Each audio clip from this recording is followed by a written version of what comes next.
Hello, my name is Jessica Contino, and today I will be showing you how to use a 5-step plan when working with mathematical word problems.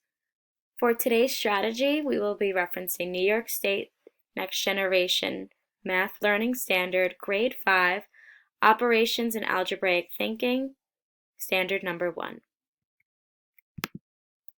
Step 1, read the problem. It's extremely important that we read the entire problem from start to finish because there's a lot of information given that we will use and not use for the rest of the 5-step plan. After we read the entire problem, we'll be able to identify and highlight the question. Mary's average grade on 5 math tests was 88. If her lowest grade was dropped, her average on the other 4 tests would be 90. What was Mary's lowest grade in the original set of 5 grades? On the next slide, I will highlight the question. What do you think the question is? Step 2. Think, list, highlight, or underline information that is given, then choose a strategy. I hope you picked it, but I highlighted it in yellow. The question that this entire word problem is asking us is what was Mary's lowest grade in the original set of 5 grades?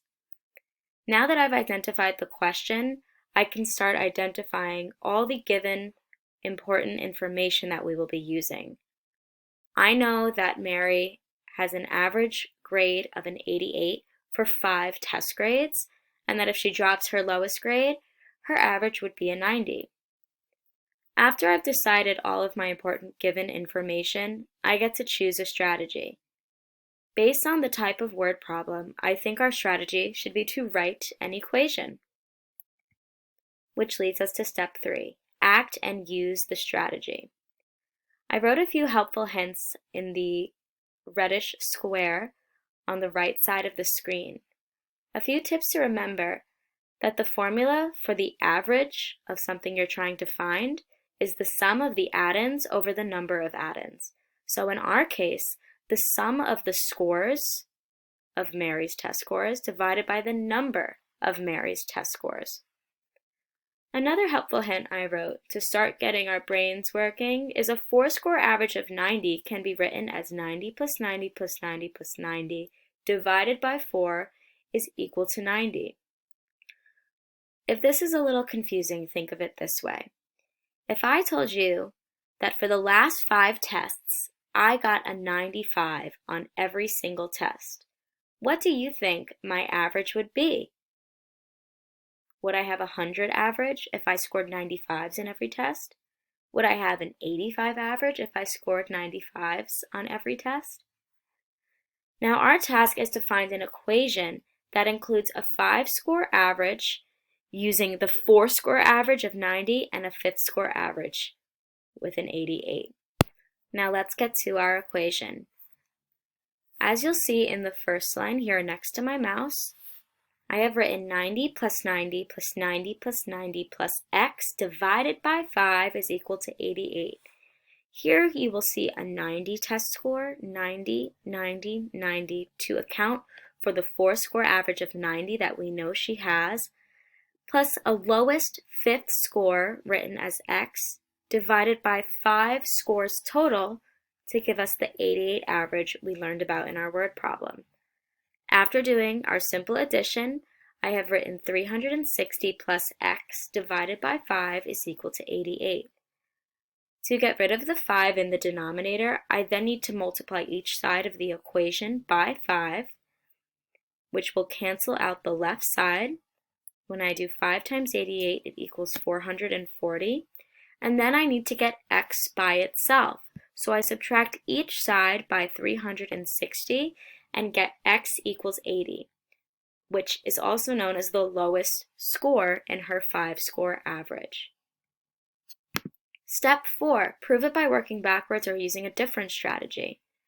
The best part about using an equation is that we can plug our final solution back into the equation to see if our math evens out. So I took our original equation from step 3 and used 90 plus 90 plus 90 plus 90 plus 80, which is what our x was equal to, divided by 5 equals 88. I get 440 divided by 5 equals 88. I have to multiply each side by 5 to deal with easier numbers. The 5 cancels out on this side, and 5 times 88 is 440. Is the equation balanced? That means that we got it correct. Step 5, write the final answer to complete sentence. Mary's lowest grade in the original set of 5 grades was an 80. In conclusion on writing an equation, how can we use this strategy? We can use this strategy at any time that we have missing information.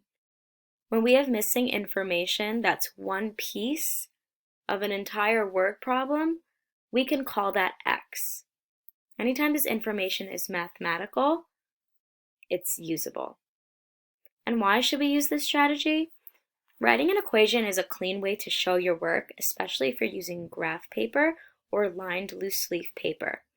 This will keep your work organized and easy to read, especially if you make a few mathematical errors. You can easily find where those errors are in your work. The best part is during step 4, we can plug our X value back into the equation to check our work. Thank you for watching!